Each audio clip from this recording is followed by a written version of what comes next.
Hello বন্ধুরা, welcome to প্রতিভাস kitchen and blog. তো আজকে নিয়ে এসেছি একটা নতুন রেসিপি। আজকের রেসিপিটা এতটাই সহজ, মানে 2 মিনিটে বানিয়ে নিতে পারবেন। তো আমরা একঘেয়ে চাটনি খেতে খেতে বোর হয়ে যাচ্ছি। তো আজকে বানাবো অনুষ্ঠান বাড়ির মতন পেঁপের চাটনি। আর এখন বাজারে আম টমেটোমের দাম এত বেশি হয়ে গেছে, আর খেতে বসলে একটু চাটনি না হলে হয় না। তাই আজকে দেখে নিন কী কী লাগছে এই পেঁপের চাটনি করতে। এখন বানাচ্ছি পেঁপের চাটনি। এই যে পেঁপেটাকে ভালো করে ঘষে নিয়েছি, দেখুন। এই যে পেঁপেগুলিকে এইভাবে কেটে ভালো করে ধুইয়ে এটার মধ্যে ঘষে নিয়েছিলাম, ভালো করে ঘষে নিয়েছিলাম। ঘষে নিয়ে অল্প একটুখানি জলের মধ্যে সিদ্ধ বসিয়েছি। দেখুন, অল্প একটু জলের মধ্যে হালকা সিদ্ধ বসিয়েছি।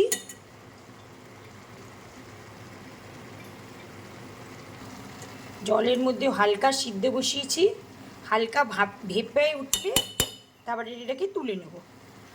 তাই একটু চাপা দিয়ে দিলাম, সিদ্ধটা হয়ে যাবে। আর এখানে 1 কাপ চিনি দিয়েছি আর 1 কাপ জল দিয়েছি। সেটাকে ভালো করে চিনি শিরাটাকে ফুটিয়ে নিচ্ছি।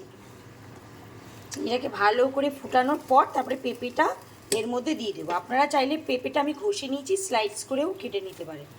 আমি এইটার মধ্যে ঘষেছিলাম, ভালো করে তাড়াতাড়ি সিদ্ধ হয়ে যাবে। এই জলটা ফুটে উঠুক, তার পরে পেঁপেটা এর মধ্যে দিয়ে দেবো। এমনভাবে সিদ্ধ করবেন, দেখবেন জলটা পুরো টেনে এসছে।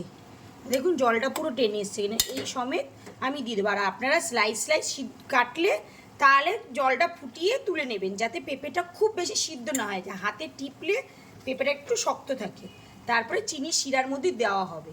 যে পেঁপেটা সিদ্ধও হয়ে গেছে সেইভাবে একটু ধরে দেখতে হবে পেঁপেটা সিদ্ধ হয়েছে কিনা। সিদ্ধও হয়ে গেছে। এবার এটা আমি চিনি শিরার মধ্যে দিয়ে দেবো। চিনি শিরাটা ভালো করে ফুটে উঠেছে, এর মধ্যে এবার পেঁপেটা দিয়ে দেবো।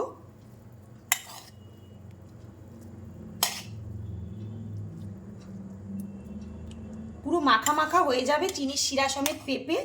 তারপরে কাজু কিশমিশ আর একটা গোটা লেবু দিলেই তৈরি হয়ে যাবে পেঁপের চাটনি। এবার চিনি শিরার সাথে ভালো করে ফুটে উঠলে তারপরে লেবু দিয়ে দেবো। তো দেখতেই পাচ্ছেন খুব সুন্দর একটা স্মেলও বেরোচ্ছে, পেঁপের একটা আলাদা স্মেল। এর মধ্যে 1 চিমটে আমি লবণ দিলাম। প্রথমে হালকা সিদ্ধ করে নিচ্ছি, এবার চিনি শিরার মধ্যেও হালকা সিদ্ধ হয়ে গেলেই তৈরি হয়ে যাবে। 2টো লেবু হাফ হাফ করে কেটে নিচ্ছি, পুরো দিয়ে দেবো রসটা। আর একটা দিচ্ছি, বীজগুলি পড়লে তুলে ফেলে দেবেন।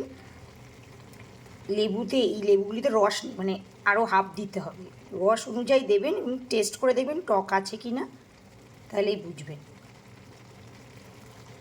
এবার উপর থেকে এরকম কাজু কিশমিশ ছড়িয়ে দেবো, ব্যাস তৈরি যাবে। টেস্ট করে দেখলাম লেবুতে ভালোই টক ছিল, তৈরি হয়ে যাবে। গ্যাসও বন্ধ করে দিলাম।